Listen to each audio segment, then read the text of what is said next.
सोडूनी गोकुळास बारे चाललास दारे मथुरेचं दान पाहू दे. सोडूनी गोकुळास बारे चाललास दारे मथुरेचं दान पाहू दे.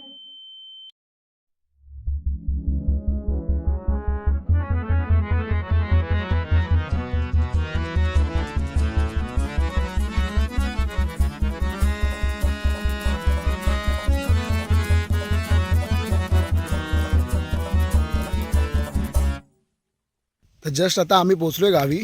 तर मी तुम्हाला एकदा आपल्या गावाचा व्ह्यू दाखवतो. तर चला व्हिडिओ सुरुवात करूया.